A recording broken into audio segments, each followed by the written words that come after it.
अस्सलाम वालेकुम दोस्तों। मेरा नाम है जीपी और आप देख रहे हैं अपना चैनल जीपी टाउन्स।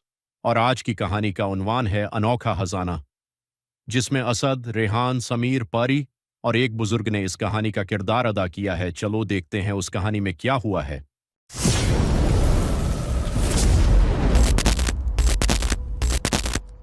अनोखा खजाना। एक दफा का जिक्र है कि एक छोटे से गांव में 3 दोस्त रहते थे, असद, रेहान और समीर। तीनों को एक दिन एक पुरानी किताब मिली जिसमें लिखा था, अगर तुम सच्चाई और हिम्मत से काम लो तो तुम्हें एक अनोखा खजाना मिल सकता है जो तुम्हारी जिंदगी बदल देगा। फिर असद बोला, मुझे लगता है कि हमें ये खजाना जरूर ढूंढना चाहिए। शायद इसमें सोना या हीरे होंगे। लेकिन ये किताब बोल रही है कि सच्चाई और हिम्मत से काम लेना होगा। मुझे लगता है कि हम में से सिर्फ वो जीत पाएगा जो असल में सच्चाई से काम करे। हाँ, लेकिन पहले हमें पता लगाना होगा कि यह खजाना छुपा कहाँ है। चलो, हम मिलकर इस पर काम करते हैं। तीनों ने मिलकर खजाना ढूंढने का फैसला किया। रास्ते में उनका सामना एक परी से हुआ जो एक दरख्त के नीचे बैठी थी और दर्द में थी। मुझे मदद की जरूरत है। क्या तुम तीनों मेरी मदद कर सकते हो? इसद ने सोचा कि वो अपना वक्त जाया नहीं करेगा और सीधा आगे चला गया। लेकिन रेहान और समीर वहीं रुक गए और परी की मदद की। परी जी, हम आपकी मदद करेंगे। आप बस बताइए कि आपको क्या जरूरत है। परी ने उन्हें अपना पर दिया जो टूट गया था। रेहान और समीर ने उसे संभल कर बांधा और परी को उड़ान के लायक बना दिया। तुम दोनों ने ईमानदारी और सच्चाई से मेरी मदद की है। मैं तुम्हें एक रास्ता बताती हूँ जो तुम्हें खजाने तक ले जाएगा। रेहान और समीर ने परी का शुक्रिया अदा किया और उसके बताए हुए रास्ते पर चल पड़े। आगे जाकर उनका सामना एक बुजुर्ग से हुआ जो एक भारी बोरी उठाए हुए थे। बेटा, क्या तुम मेरी मदद कर सकते हो? ये बोरी बहुत भारी है और मुझे समझ नहीं आ रहा कि कैसे लेकर जाऊं। समीर ने बगैर सोचे बोरी उठाने में बुजुर्ग की मदद की। रेहान भी उसके साथ बोरी उठाने लगा। हम आपकी मदद करके खुश हैं। हमें बताइए कि आपको कहाँ तक ये ले जाना है। बुजुर्ग ने उन्हें शाबाशी दी और कहा, तुम दोनों की ईमानदारी देखकर मुझे यकीन हो गया कि तुम असल खजाने के हकदार हो। खजाना इस तरफ से थोड़ी दूरी पर है। आखिर में रेहान और समीर ने खजाना ढूंढ ही लिया। जब उसे खोला तो अंदर सोना या हीरे नहीं थे, बल्कि एक पत्थर पर लिखा था, इसलिए खजाना सिर्फ पैसे में नहीं, बल्कि आपके रवैये, मददगार तबीयत और सच्चाई में है। तुम दोनों ने जो ईमानदारी और सच्चाई दिखाई है, वही तुम्हारी जिंदगी का असल खजाना है। रेहान और समीर ने खजाने का पैगाम पढ़ते ही एक दूसरे को देखा और मुस्कुराए।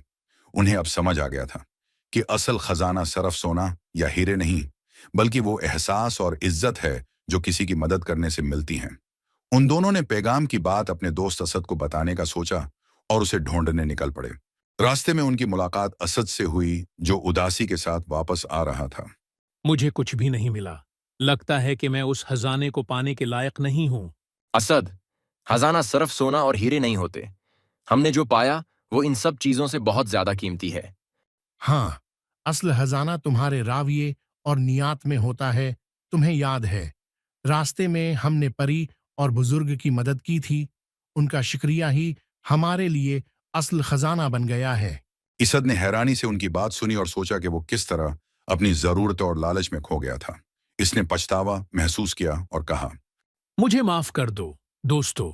मैं सिर्फ सोना और हीरे ढूंढ रहा था, लेकिन असली खजाना तो वो इज्जत है जो किसी की मदद करके मिलता है।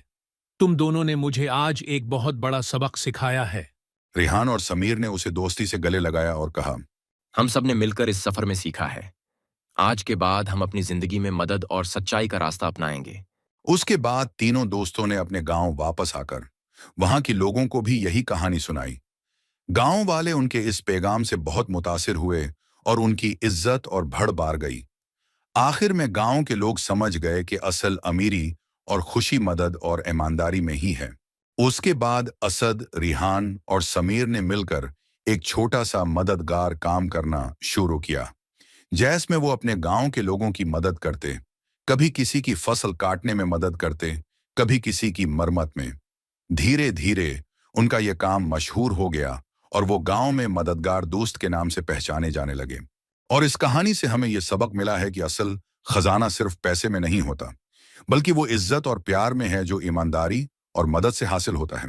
हाँ दोस्तों, उस कहानी से हमें यह सबक मिला है कि असल खजाना सिर्फ पैसे में नहीं होता, बल्कि वो इज्जत और प्यार में है जो ईमानदारी और मदद से हासिल होता है। और हमें दूसरों की मदद करनी चाहिए। मदद से हमारा किरदार है अच्छा होता है और माशरे में इज्जत बढ़ती है। और आज की कहानी से हमें दीजिए इजाज़त और फिर कल मिलते हैं अगली कहानी में। और जाते जाते अपने जीपी टोन्स चैनल को सब्सक्राइब, शेयर और लाइक करना मत भूलना। शुक्रिया, खुदा हाफिज।